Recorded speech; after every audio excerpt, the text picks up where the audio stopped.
We have the good, the bad, the ugly here. That has to do with winter weather. A good story. A moose has been rescued after falling through the ice into a lake. I see exactly where this took place. But he was so large, this is upstate New York. Of course, the moose was so large you can't just pick him up out of the lake. So a Good Samaritan was walking by, called the firefighters. They came in and dug a pathway through the ice. He was halfway out into the lake, through the ice for the moose to swim out and get out himself. That's pretty incredible that they took the time to do that. Agree. Mm-hmm. And this may get some pushback. Mm-hmm. Do we need to save everything that's on the ice? Why the moose? What if something else had fallen through the ice? This is the firefighter who says a guy was walking his dog, walked by, saw the moose in the lake, and said, we have to do something. There was a civilian there who saw it actually walking out on the lake and saw it go through at about 11 o'clock in the morning. Myself, Officer Brassard, and Ranger Ahor there, we came up with a game plan to say, hey, let's see if we can start cutting the channel and see if we can get this moose out of there. They cut through it with a chainsaw and cut basically a little pathway for him to get out. I saw the overhead shot. It was. Were the men on the ice, walking on the ice? The men went out on the ice and cut and cut it out for him. Mm-hmm. The moose was too big and fell through, of course. The men were supported by the ice. Your question is, but if you see something in the water falling through the ice, do you have to do something? Do you? What if it's a skunk? No. That's what I was going to say. We know we rank our animals. Yeah, of course. There's a ranking system here. A dog, without question, the whole town would come out. Yes. Cat, you'd get a couple people out there. Mm-hmm. Oh, cat. Squirrel, nothing. No, I wouldn't do anything for a squirrel. My daughter would, though. She would. Well, she'd stand on the bank and cry. She would, and she would want that. Why won't anyone save him, Daddy? Wouldn't be me saving a squirrel. Moose, though, pretty good animal. I feel like moose. What does moose do for us? Nothing. I mean, they just kind of do their thing. I think they look majestic in the distance. Yeah, I mean, I know we hunt them. I don't know if we eat moose. Some probably do. I mean, I would bet they do. Some, yeah. There's moose hunting. Listen, but it's usually just for the antlers, right? I don't know anything about that world. I'll tell you, my cousin went skiing, got off the path out in, I believe it was Colorado, and like a herd of meese surrounded him. A herd of what? Meese. I'm sorry. Is that what we? Are you doing the goose geese? I was doing the goose. Moose. I was doing the goose geese thing. Yes. They surrounded him and were becoming aggressive, and he had to get behind a tree and I shiver. think we've had stories. Moose are aggressive. Yeah, they can be. They can be aggressive. So this one, but in general, I think they're real nice creatures, and I would have saved one. Okay. Are you thinking because of Bullwinkle the moose? Maybe they've been. They've also they've been put in cartoon form. Yeah, and I think we've even had stories like in Yellowstone that they charge and everything. They probably do. Yeah. And you ask about skunks. I never liked that skunk in Looney Tunes. I never Pepe Le Pew. I never was a big Pepe Le Pew person. There's a moose in Wally World too, right? In Vacation. Oh yeah, moose out front. Should have told you. They're going to. That's Marty Moose. Marty Moose. Thank Marty you. Moose.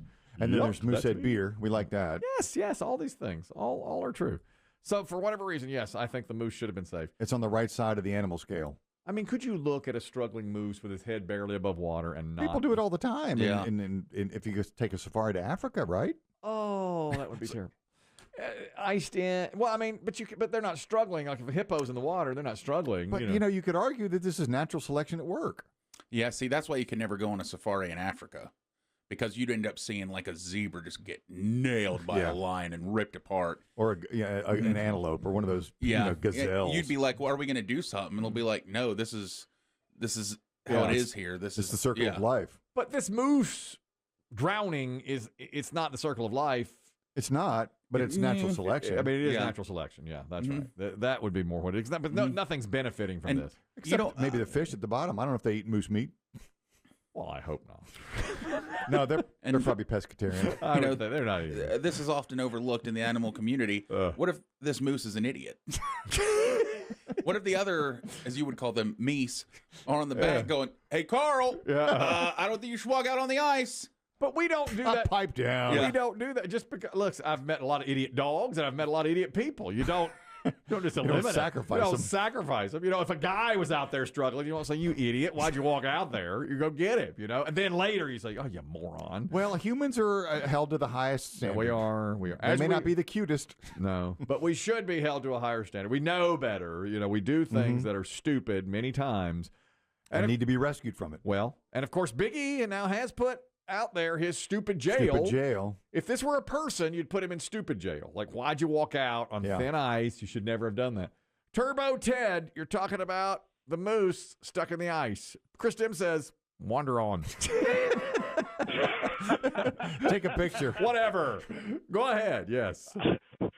I was just going to weigh in. I have a relative that has lived in Alaska for a long time, and he said, people talk about the grizzly bears.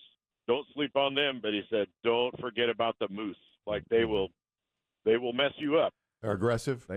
Yeah. I have heard that many times that they are aggressive. Well, they're enormous. Yeah, they'll throw their weight around. Yeah. But if you saw one in the icy water, had fallen through the ice, would you take the time to call firefighters and then have firefighters cut a channel for him to get out? Would you do that?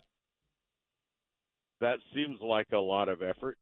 That's what Chris Demm says. Do we have to save everything? Yeah. Yeah, and the men are now at risk. Yeah. Of course. Chainsawing ice. That's right. You're right. Yes, it's upstate New York. The temperature's cold.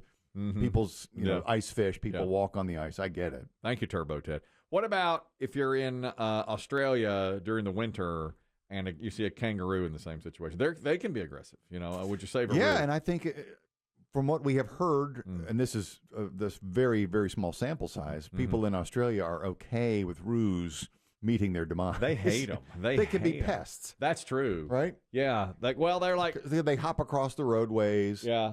That one guy with the dash cam, he called it a blankenroo. Well, he sure did. He was driving and... It just jumped in his path. The roo got in front of him and caused a wreck, and he's God dang, blankenroo. And, well, what about deer? I think it's like a deer here, a kangaroo, because a deer will run out in front. If we saw a deer in the water, I think we'd save it. You do? Deer are beautiful creatures. I think they're more beautiful than a moose. I agree. I think a fawn would have been. I think a deer would have been safe. Same thing. If a deer were in the of course, a hunter will shoot them all day long, but I think that a deer would have been safe. Ben, you're talking about the moose in the ice. Chris Demm says, walk on by. Go ahead. Are you there, Ben? Ben.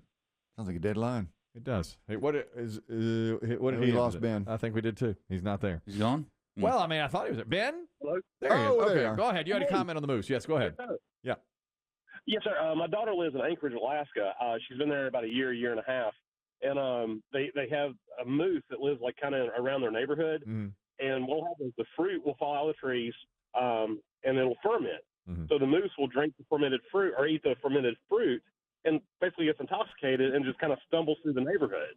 And they have pictures of it like going through Christmas lights and walking down the street with Christmas lights just being strung behind it. Where it's got these antlers into the lights. And there's actually a Facebook group for it that you can follow this moose around when he does this. It's pretty charming. Several years, and apparently I think he's addicted to alcohol now. Yeah. But anyway. The drunk moose. The drunk moose. A little different lifestyle in Alaska. If that colorful, entertaining moose fell through some ice, do you think the town would try to save it? Oh, absolutely. He's beloved. Yes, because they love him. He's got personality. Exactly. Now you put a rat out there, forget it. He gets drunk in the winter. Yeah, we're not. Yeah, this moose gets drunk in the winter. Of course we do that. Thank you, Ben. Hilarious. Andrew, you're talking about the moose as well. Go ahead. Yes, sir. Andrew, Big P1 out of East Bend, man. So I was on a road trip with some buddies of mine back in 2022, driving through Maine up into Canada, and at 3:16 in the morning, we had a moose literally charge our moving pickup truck while driving through the middle of the woods. It was one of the scariest things I have ever experienced. I bet. Just to look to the left, and there's just a moose right there, just galloping beside the truck. Wow. Yeah, slammed on the brakes, freaked out. Got a super blurry photo of it, but yeah, moose are scary. I have family that they run a tow service up in Maine, and they experience it all the time. People hit moose, and they actually do eat them up there. They'll take them to food banks if the meat is still okay after the hit, and feed some of the less fortunate. So yes, one benefit, but yep, super scary. Well, there you have it. So he says like he's in your camp that hey. Goes through the ice, moose slushy. Give the homeless guy that. Little dessert for you. Here's a moose slushy for you. John, you're talking about this moose that was in the ice that the firefighters cut a pathway for him to be out. Chris Demm says we have to save everything that's in the water. Go ahead. Yes, sir. I'm from Canada, and whoever the last caller, we eat moose. It's a delicacy up there, along with beaver and other animals that most people wouldn't be, think would be a good thing to eat. So yeah, moose is very, very tasty, and yes, it tastes like chicken. Okay. Oh, I was going to say, what does it taste like? I thought it would be much more beefy looking. I did too. I thought it would be more like a steak. Well, it is. It's dark meat, but we use the word gamey if it's not good. But no, it's actually pretty good. It's, okay. Like in steaks or burgers or what? How? Yeah. Would you make a moose burger? Yeah. We have moose burgers. We have moose steaks and stuff. But again, it's more of a delicacy. It's not every day we wake up as Canadians saying, you know what? I feel like a moose burger. You should. Thank you, John. Always good to talk to you. Appreciate it. Daryl is on the line. He's talking about a moose as well. This all spurred from some firefighters that saved a moose in upstate New York. It had fallen through the ice. A good Samaritan saw it, called the firefighters. They cut away for him to get out. Go ahead, Daryl. Yeah, so I grew up in Maine, and my brother-in-law owned a bar. A lot of guys with motorcycles would go there, and so this one guy was just riding his Harley down a back road and hit a moose. And when you hit a moose, you hit a moose. And he ended up losing his leg over that. And then and the big thing with mooses, if you think how tall they are, and if you also hit them with a car, you hit a deer, you just shoot it to the left or the right, or it goes over the top of you. You hit a moose, and its body falls right on top of the windshield because the legs are so long. Yeah. So it's pretty dangerous if you hit a moose. I'm sure it is. Yeah. So knowing all that, if you were walking your dog next to an icy lake and you saw a moose had fallen through in the middle, what would you do? I would probably alert the authorities, but that would be the extent of my hero. Yeah. Being a hero that day. Yeah. I see what you mean. I know that's probably right. Thank you, Daryl. Appreciate it. They say that the largest moose can be 6 feet 11. That's at the shoulder. Woo, that's not moose. Counting head and antlers. That's big moose there. And the males can weigh up to 1,500 pounds. Imagine hitting that on a motorcycle. Oh, yeah. It's worse than a deer. Way worse. Oh, yeah. He's probably right. If you hit it with your car, it's going to fall right on the hood of the car. Jeez, yeah. All right. Okay. I see the point. And a lot of people agreed with you. Like, move right on. There's another wildlife story here today. A man in Philadelphia was going to the market to get some beer before the Eagles game last week. Tennessee cream ale. He was going in to wine to get beers. Okay, and apparently he saw his neighbor, who doesn't hear very well, walking through the same parking lot, and a black bear, was being aggressive toward the neighbor. And this guy said, "Bear, where? Huh? Bear." Where bear? Guy couldn't hear it. There's a bear. So he says, go Eagles. That's what was going on, too. We already beat the Bears. No, it's the Rams.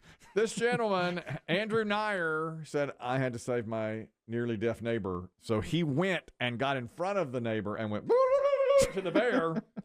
And the bear chased him into a grassy area and attacked him. I'm a father of 4, and it's either I should at least be courageous and save an older gentleman. He saved the older gentleman. He's a father of 4 and said, this is what I would want someone to do for me. He did have some injuries. She bit me in my left arm, so I have one puncture that went through. I had to get a stitch just so it doesn't get infected, and then I just had claw marks going down my back. I bet. Pretty rough. They got it on video. They were able. Authorities were called in. Oh, another neighbor came up, was carrying, shot the bear. Okay. No charges because the bear was in the process of an attack. And now they're testing for rabies to make sure the bear was not rabid. A black bear. Then the gentleman who saved the elderly neighbor by getting in front of the bear and going, said something I don't think is really true at the very end of the piece. He thinks I saved him, but in reality, he saved me. He said he thinks I saved him, but in reality, he saved me. The elderly neighbor saved me. Saved him, but that's 100% untrue. That's just something, Is it because he has a purpose in life now? He knows why he's here? That must be it. Was he on his way to commit a crime? It must be it. Ooh. Because I'll be a better man now? Yeah. Or either he just saw Dead Poet Society or something, some movie that's sees the day. He just knows that's what heroes are supposed to say. And he said it.